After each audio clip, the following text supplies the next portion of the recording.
uftanii haasaa keessa buutanii mana kee bantee maal godhaa turte? Qoy mubaarak qoy. Qoy kanis. Salaam alaikum. Kaadhi Mata. Acha kasara dhaggeeffadha. Dhageessanii waa tokko itti madda.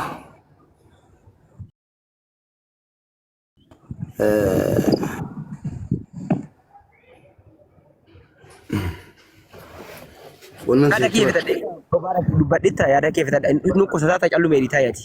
Ummata kan waa ibsaa dhiisi. Mana koo dhufte adaraa taayi si dhukkubaara miteeti taayati. Waan anaasees fitadheen kaa qoy. Fitadheen kaa harkatti hin qabin. Yeroo hunda yeroo mana kee dhufe mirga naan kennitooti. Sa'aatiin dhufe Maal dubbattaa qoy. ani waan anaasaa hin qabu obboleessoo. Ani mana maatii bar mana koo keessatti maqaan kan kee baduullee hin barbaadu waan an dubbadhe lafa kaa'ee hin ba'a qoy. Nis sitaana nan baden siin jedhe gaaffii tokko si gaafadhe noo naan jette salaamu alaikum fixeera sirra. Dhaggeeffadha. Ayyee qoy. Hin finne qoy. Mataa kan waa ibsaa bani. Mata burjaajame famaa ruttanii waan tokko dubbadha. Dhaggeeffadha ummata. Ummata assalaamu alaikum warahmatullahi wabarakatuh. Nagaa miti. Nabeettu amma baay'ee. Nagaa barbaadu. Kaleessa dhabbisanii kaleessas dheengaddas gamattaanus wannan rabbiin kadhataa ture maa inni yaa rabbi lakkiftee fuuldura namaa hin dhaabnidha. Dhageessanii isinii yaadachiisa deebi'e. Yaa rabbi lakkiftee fuuldura namaa hin dhaabin yaa rabbi fuuldura rabbiin dhaabataa jira fuuldura rabbiin dhaabadhaa ammas boorisiif taanis fuuluma dura rabbiin dhaabadhaa tokko dha. Ilmi namaa fuuldura namaa dhaabata malee fuuldura rabbii dhaabata malee fuuldura namaa dhaabachuu hin beeku. Gara kootiin jechuudha. Tokkoffaanii maal maqaan isaa Hello? Muitu godhadhu carraa kanaa kennu mubaarak kan dubbadhaan.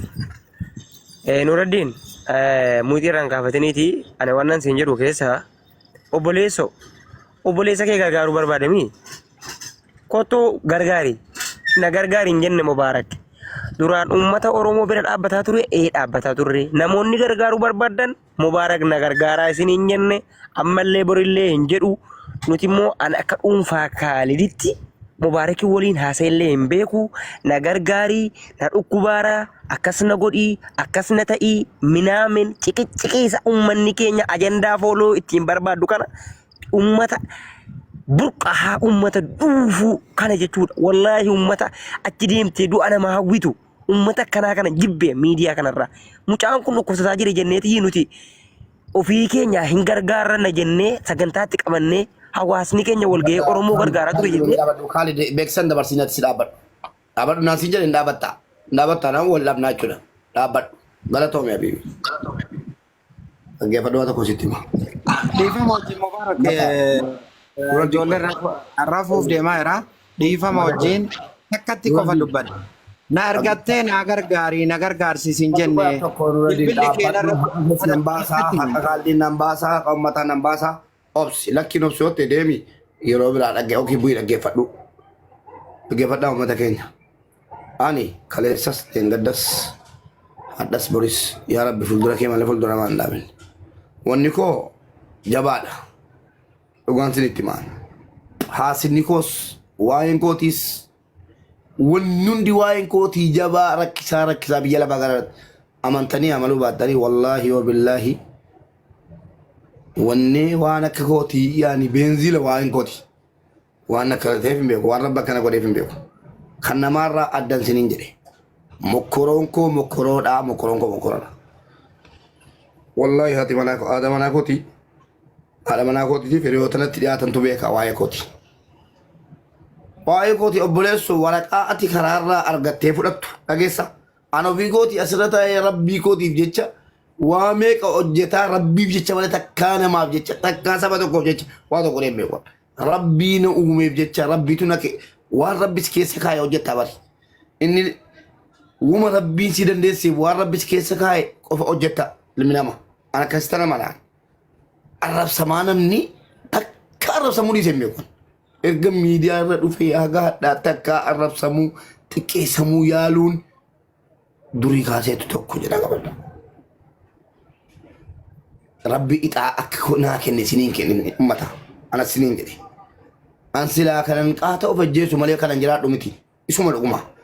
Achumaan immoo rabbi dhukkubas natti kenneeyyi sabriis natti kennee arrabas na dandeessise waa hunda na dandeessise alhamdulillah mo rabbii koo waa hunda iyyuu baga natti fidde fatanaadha baga mo dandeettii ittiin baadhu naa kenniteedha wanta rabbiin galateeffadhu jechuudha sini galee utuu dandeettii ittiin baadhu rabbi naan kennine meeqatu maraataara waa'ee kooti hin beektanu dhiisaa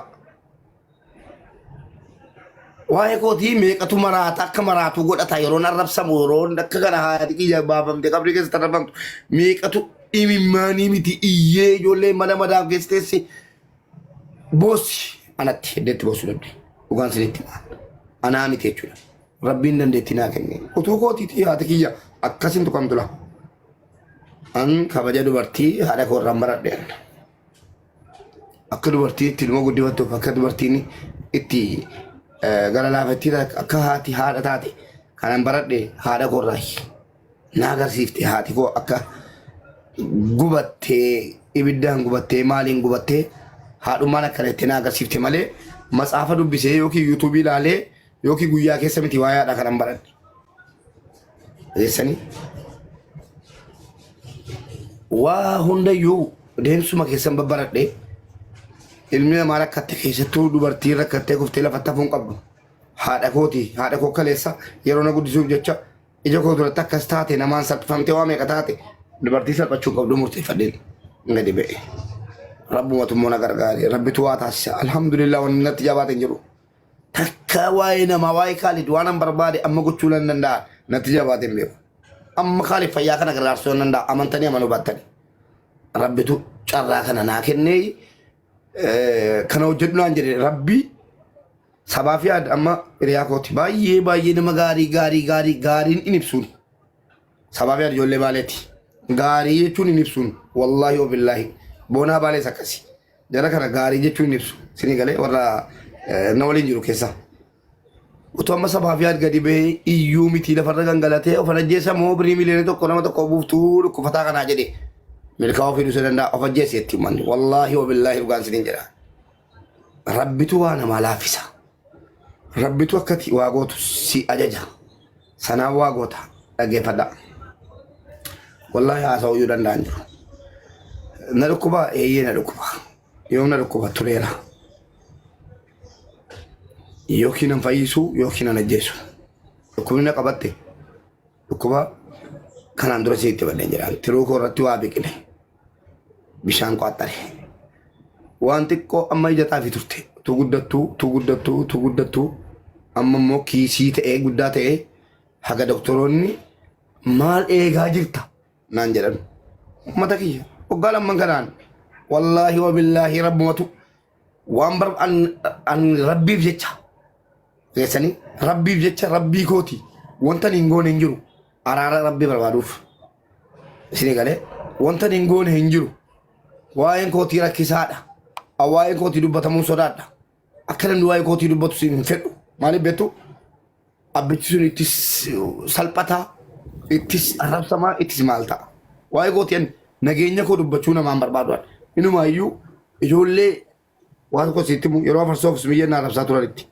namoonni hedduun keessaanii bilbiltanii asirrattis maadhatta jedhantanii isin warra na faarsuurra jedheen achi dhaqaa ture amantanii amanuu baattan jechuudha maaliif beektu tarii namni na jibbuu sachitii namni biraas yoo jiraate naa jibbuu kan achitti inni jaalala oovarii na jaallatu sachitii yeroo jala naa arrabsan naa jibboo kimmoo bakka yaani bakka irraa jira jedhee akka namni narraa goru isuma dhugumaan kana isin ibsuu hin danda'u amala koo qabachuu hin dandeessan dhageessanii yaani asiin jaalala dhibbaan dhibbatti rabbi naa kenne tokko yoo deeme tokko naa dhufa tokko yoo deeme tokko naa dhufa awwaa'ee kootii anuun beeku jala keenya alhamdulillah galu maalis haa ta'u maalis rabbii koo maalulatti fidee kaate immoo dandeettiin ittiin baadhu naa fiduu keetiif yaa rabbi galatoo dhageessanii an waa'ee kootii haaseeyyuu akkanaan jedhee of ibsituu naan jettanii dandee of hin ibsu rabbiin yaani rabbii dandeettii naa kenne maal jedheen komachuu hin danda'u see galee walumaa galatti gabaabseen irraa ba'a walumaa galatti dhukkubni kun irra bubbulte irra bubbulte yaalamuu qaba alhamdulillah namaaf waan dubbataa jira yoo rabbi fuuldura namaa dhaabachuudhaan naan fedhe yoo rabbiin fuuldura namaa dhaabachuu qabda maan dhaabadhu jette kanaan dura maayii fi in dhaabadhu jettee dubbatte jedhee yoo na dhaabe isan na dhaabe yoo lakkii kaleessa anaaf waa goote waggaa 13 keessaa guyyaa tokkitti fudheera kaan gatee jedhe rabbiin biratti namni galata haga ixaa fi tokko rabbiif jecha waa godhe galata qabaatan beekan egeessanii yoo rabbiin immoo galata qabdana biraa waa xiqqoo wahii amma haajaa koo hundanaa baasuu danda'a innumaan waan na godhe naa godhu lakkii immoo yaa rabbi rakkiftee fuuldura namaa nan dhaabne yaa rabbi akka nama dhukkufatee siree irra ciise siree irra tafee siqaayee argee haati manaa kooti as na garagalchitee achi na garagalchuus hin barbaadu egaa dhukkufadhee haati manaa kootii natti cinqamtee as na qabdee achi na qabduu nama na barbaadu miti jaallattanii jibbitanii feetan shari'aa kan lafe naan jedhaa feetu amantaa keessaa bee naan jedhaa waan barbaadan naan jedhaa nama bakkee dhiisaati nama rabbii wal dubarsee dhiisaati haadha manaa kootii ka silaa kafana kootii ka qullaa koo ofiirratti baaftee namichuun dirqama qabdu guyyaa tokko akkasiin dhanna kiyya namichitu hin barbaadu guyyaa tokko akkasiin siree irratti na garagalchitu hin barbaadu du'an fedha malee dhageessanii du'a isa qabrii keessa galan sana rabbi na haa galchu malee an akkasi nan beektamu kanaafi innan daafaa jiru maali yaa rabbi diqqoo asirratti na hambiftee siree irratti na hambiftee haati manaa kootiin hojii rakkachuu sana arguun hin barbaadaan jirre maal jettu kanaaf walumaa galatti rabbiif rasuulii jeen immoo beekalli simee gadi sin duuchee hin baaseen obaa kiyyaasee cufadhee deema lammata miidiyaa kanaanis wal hin arginu dhageessanii rabbiif rasuulii jedhi takkatti kanaaf uummata keenya silaa rakkataan as hin jiru afaan takkatti qofa sodaraa dhaabbadhu boo aboora rabbiin sodaadhu kanaaf hirriyaan qabu obboleessu naraa dhaabbadhu niitii qabadhu siin jedhe abbo mee afaan takka naa eegala afaan takka jecha takka naa bilbile nan geggeessa afanii keessa haasaan harkaa gatu bastaara tun lafa kaa'ee haasa'e kun hundi jira haasaa narkaa dhahuuf haasaa jira wallaahi nan baasaa eenyuun birrii tokko naa kadhu hin jennee kunooti kaalidin waa'ee birrii sabaaf yaadiin naa somne dhugaa isinitti himu namni itti yaasee jiraate kaalidi. Waan si wajjin naasa'u si wajjin illee naasomnu rabbi si wajjin bakkise naasomnu. Uummataan nagaadhaan kun namni itti naasee kaalidi. Kaalidi. Gadi bahii naa kadhu wayin jenneen. Dhageessanii Nuraddiinis nuu qabdu hin jenne. Nuraddiini kaalidii kana naasee kaalid silaa waraabbattu waraabbadhaa boliifu hunduu illee. Oliin haasa'een beeku. Assalaamu alaikum. Si oliin haasa'een beeku. Nan deema mana keetiyan. Ati ijoollee dayyuusa kana wajjin. Deemi. Deemi oduu barbaadde. Eessanii namna nani gargaarsa naa gochiisaa jedhee hin jiru. Amma eessanii uummata keenya. Gargaarsa nama tokko naa gochiisaa hin jenne. Hubattanii eeyyee na dhukkuba. Anu gaafa giddii taate yookiin gadi beetanii jira na gargaaraa jedhama ummata sinigalee gaafa giddii ta'e gadi beenanu ummata egaa akkasittan jira jedhee ummataa ibsuun konuuf walumaa galatti ummata keenya dhaggeeffadhaa walumaa galatti awwaan uumame hin beeku awwaan uumame tokkitti hin beeku kanuman irri barraa obboleettiin koo dhuftee na argite iyyitee na kaaftee na argite. Isinuu kuma nan qabdu obboleessu kan biraa taati. Ana obboleettii sin qabu obboleessa sin qabu.